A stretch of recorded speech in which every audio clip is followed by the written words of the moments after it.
वर्दी में सख्त दिखने वाली ये एसपी मैडम हर रोज एक भिखारी को खाना देती थीं, पर एक दिन उस भिखारी ने ऐसा कुछ कह दिया जिससे मैडम का पूरा वजूद हिल गया। क्या आप मुझसे शादी करेंगी? सिर्फ एक सवाल नहीं था, ये एक राज की शुरुआत थी, एक ऐसा राज जिसे जानने के बाद शायद आप भी हैरान रह जाएंगे। जानिए पूरी सच्चाई। इस कहानी के हर मोड़ पर हैं जज्बात, रहस्य और एक ऐसा फैसला जो इंसानियत और इश्क दोनों की परिभाषा बदल देता है। वीडियो को अंत तक जरूर देखें, क्योंकि आखिरी मिनट तक आपको यकीन नहीं होगा कि ऐसा भी हो सकता है। शहर के सबसे व्यस्त चौराहे पर हर सुबह एक काली स्कॉर्पियो रुकती और उसमें से उतरती एसपी निहारिका सहगल, सख्त, ईमानदार और लोगों की प्रिय एसपी मैडम। रोज की तरह वो सड़क किनारे बैठे एक खामोश फकीर को कुछ रुपए देती, जो सिर झुकाकर चुपचाप शुक्रिया अदा करता। न तो वो मांगता था, न ही कुछ बोलता, लेकिन उसकी आंखों में कोई दबी हुई कहानी थी। 2 साल पहले निहारिका के पति की रहस्यमयी मौत ने उनकी दुनिया बदल दी थी, मगर वो अपने कर्तव्य में डटी रहीं। फिर एक दिन हल्की बारिश के बीच फकीर ने पहली बार कुछ कहा, मैडम मुझसे निकाह कर लीजिए। निहारिका चौंकी, फिर मुस्कुराकर टाल गईं। लेकिन इस बार फकीर ने पैसे नहीं लिए, बस खामोश रहा। अगले दिन उसने कहा, मैं आपके लिए कुछ कर सकता हूँ अगर आप एक मौका दें। निहारिका नाराज हुई, मगर जब फकीर बोला, मैं एक बड़ा अपराध होने से पहले आपको जानकारी दे सकता हूँ, तो वो चौकन्नी हो गई। एक फकीर और जुर्म की खबर। अब ये सिर्फ एक सुबह की मुलाकात नहीं थी, ये एक राज की शुरुआत थी। जब शहर के सबसे व्यस्त चौराहे पर रात का सन्नाटा उतरता, तो वही फकीर अब भी बैठा होता, जैसे अंधेरे में भी कुछ देख रहा हो। एक सुबह एसपी निहारिका सहगल अपनी ड्यूटी पर निकल रही थीं। तभी फकीर ने उन्हें रोका। मैडम, कल रात पास के बंद गोदाम में कुछ लोग हथियार लेकर जमा थे, कुछ बड़ा होने वाला है। निहारिका को शक तो हुआ, पर उन्होंने जांच करवाई और अगले ही दिन वहां से भारी मात्रा में अवैध हथियार मिले। वो हैरान रह गईं। एक साधारण दिखने वाला फकीर इतनी पक्की जानकारी कैसे दे सकता है? जब उन्होंने उससे पूछा, तुम कौन हो, तो बस मुस्कुराकर बोला, मैं वही हूँ जो दिखता हूँ, पर इस शहर की हर गली मेरी याद में है। और उसने अपना नाम समीर बताया। इसके बाद उसने कई घटनाएं पहले से बता दी, चोरी, स्मगलिंग, अपहरण की साजिशें, और सब सच निकला। अब वो महज एक फकीर नहीं था, वो निहारिका के लिए रहस्य बन चुका था। दोनों के बीच चुपचाप भरोसा पनपने लगा। अब निहारिका उसे पैसे नहीं देती थी, बल्कि बैठकर बातें करती थीं, चाय थमाती, खबरें पूछती। एक दिन यूं ही फकीर मुस्कुराया, आपने कहा था ना, बारिश में कॉफी पीने का मजा ही कुछ और होता है। वो बातें अब सिर्फ बातें नहीं रह गई थीं, कोई पुराना रिश्ता धीरे धीरे उभरने लगा था। निहारिका सहगल सन्न रह गईं। ये बात तो उन्होंने सिर्फ तविश चतुर्वेदी से कभी कही थी और किसी को नहीं, पर उन्होंने खुद को संभाल लिया और मुस्कुराकर बोली, शायद तुमने मुझे कभी फोन पर बात करते सुना होगा। लेकिन सवाल उनके मन में बीज की तरह जम चुका था। फिर एक रात जब थाने से लौटते वक्त निहारिका की गाड़ी सुनसान सड़क पर अचानक बंद हो गई। बारिश भी तेज हो रही थी। वो अकेली और असहाय खड़ी थीं। तभी जैसे अंधेरे को चीरते हुए वही फकीर वहां आ पहुंचा। मैडम, इस वक्त आप अकेली नहीं होनी चाहिए थीं, उसने गाड़ी खोलते हुए कहा। उसके शब्दों में एक ऐसी परवाह थी जो किसी अजनबी की नहीं हो सकती। निहारिका ने उस रात उसे अपने घर चलने का आग्रह किया। पहले तो उसने इनकार किया, लेकिन आखिरकार मान गया। घर पहुंचकर उन्होंने उसे गर्म खाना परोसा। पहला निवाला लेते ही फकीर ने कहा, ये स्वाद जैसे किसी भूले हुए समय की याद लौट आई हो। निहारिका का दिल धक से रह गया। उन्होंने कुछ नहीं कहा, लेकिन मन में सवालों की आंधी चल रही थी। अगले ही दिन उन्होंने अपने पुराने दोस्त और फॉरेंसिक विशेषज्ञ विवान खन्ना को बुलाया। उन्हें फकीर की चुपके से ली गई तस्वीर दिखाई। विवान तस्वीर को गौर से देखते हुए बोला, चेहरा जाना पहचाना लग रहा है, लेकिन कुछ पक्का नहीं कह सकता। मुझे डीएनए या फिंगरप्रिंट जैसे सैंपल चाहिए होंगे। निहारिका उलझन में थीं। वो नहीं चाहती थीं कि फकीर को शक हो कि वह जांच के घेरे में है। फिर उन्होंने एक योजना बनाई। एक दिन उन्होंने फकीर को अपने पास बुलाया और कहा, तुम्हें एक नई जिंदगी की शुरुआत करने का मौका देना चाहती हूँ। यहीं रहो मेरे साथ एक बेहतर जिंदगी के लिए। फकीर ने थोड़ी देर चुप रहकर देखा, फिर सहमति में सिर हिला दिया। अब निहारिका सहगल के लिए सच्चाई और भी करीब थी, लेकिन वो जानती थीं यह सफर आसान नहीं होगा। हर जवाब से पहले सवालों की एक और परत खुलने वाली थी। अब निहारिका सहगल के घर में समीर का आना जाना एक आम बात हो गई थी। उसने खुद को सिर्फ एक फकीर नहीं, बल्कि एक भटका हुआ मुसाफिर बताया था। निहारिका ने उसे अपने घर के पिछवाड़े एक छोटा कमरा दे दिया था, एक शांत कोना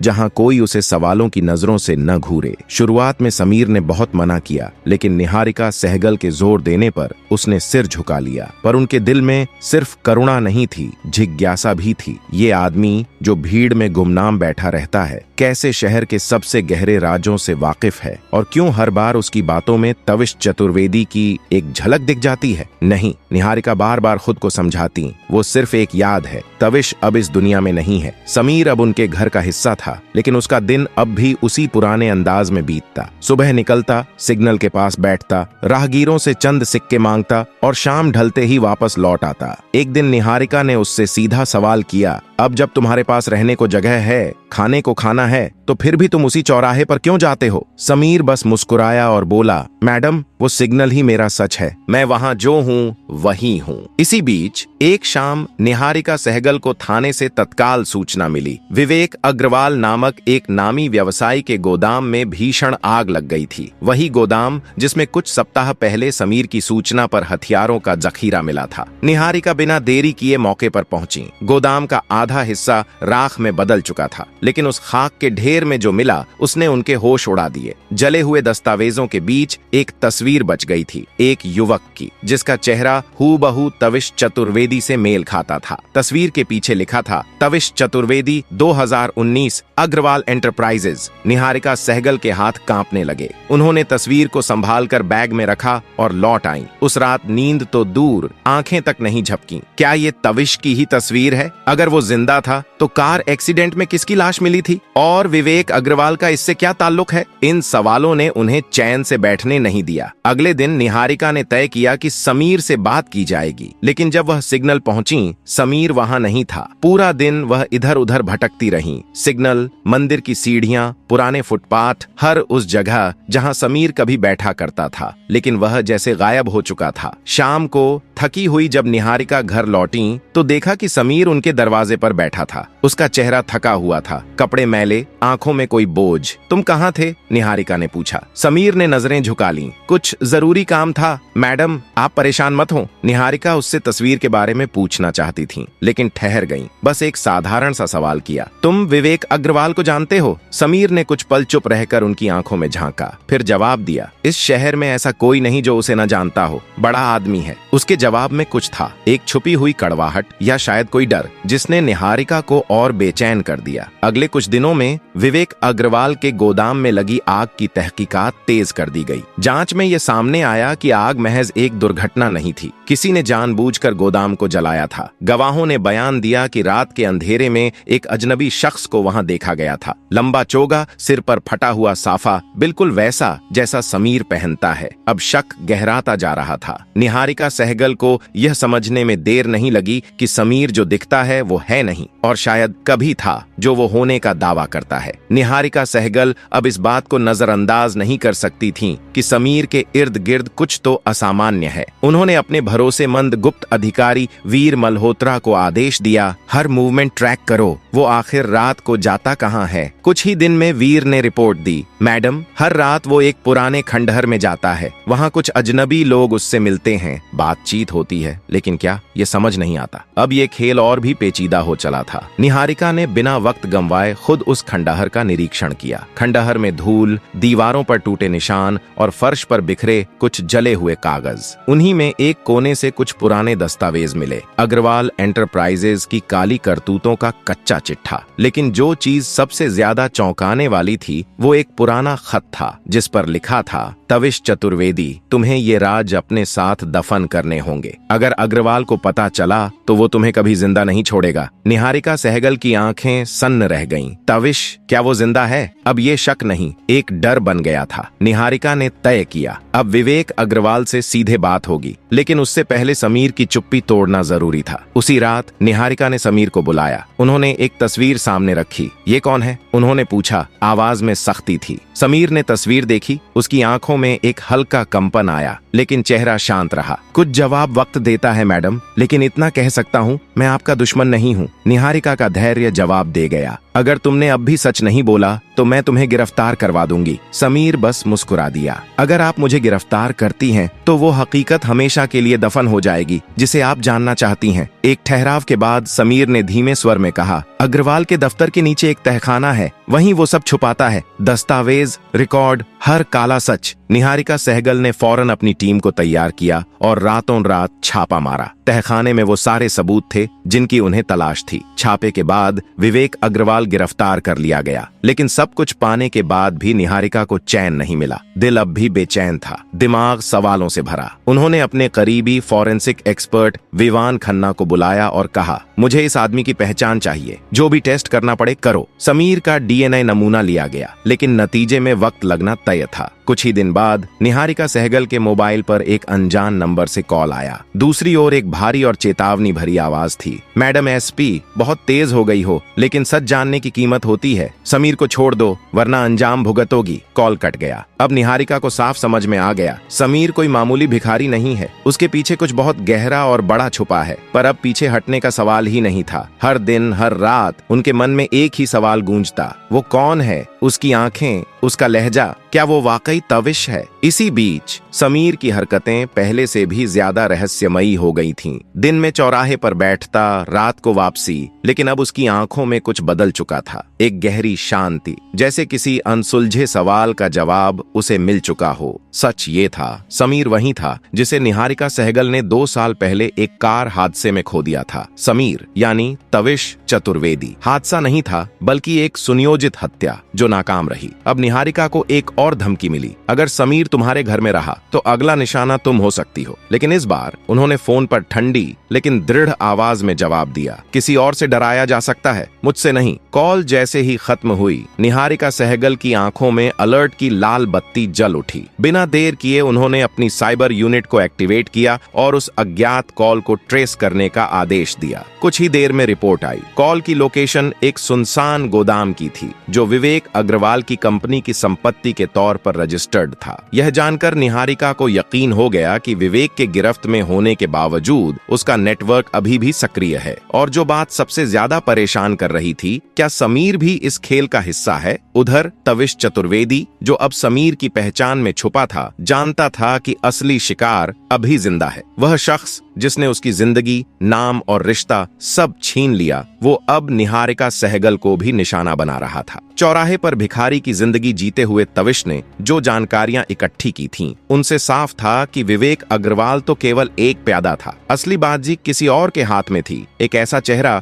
जो अब तक अंधेरे में था। तविश को एहसास था कि अब निहारिका को सब सच बताना खतरनाक होगा। एक गलत कदम उसकी जान पर भारी पड़ सकता है। लेकिन वक्त की रेत अब मुट्ठी से फिसल रही थी। अगली ही शाम समीर ने निहारिका को एक और सूचना दी, एक पुराने फैक्ट्री में हथियारों का बड़ा लेन देन होने वाला है। निहारिका ने अपनी यूनिट को सक्रिय किया और ऑपरेशन का नेतृत्व खुद संभाला। फैक्ट्री में छापा पड़ा और कई अपराधी पकड़े गए, मगर वहीं एक गिरफ्तार व्यक्ति ने ऐसा राज उगला जिसने सभी को चौंका दिया। इस सौदे का मास्टरमाइंड कभी खुद सामने नहीं आता, लेकिन उसे उस भिखारी के बारे में सब पता है जिसे तुम समीर कहती हो। निहारिका सहगल की रगों में सिहरन दौड़ गई। क्या समीर सच में खतरे में है या यह सब कुछ उसके ही इशारों पर चल रहा है? मन में द्वंद्व शुरू हो गया था। एक तरफ वही समीर था जिसने कई अहम जानकारियां देकर बड़े अपराध रोके, दूसरी ओर उसका बार बार अचानक गायब हो जाना और रहस्यमय चुप्पी शक को जन्म दे रही थी। इस असमंजस के बीच उन्होंने विवान खन्ना को कॉल किया। डीएनए रिपोर्ट कितने दिन में आ जाएगी? विवान का जवाब आया, बस 2 दिन और फिर सारा सच सामने होगा। उस रात जब निहारिका अपने घर लौटी तो घर में सन्नाटा था।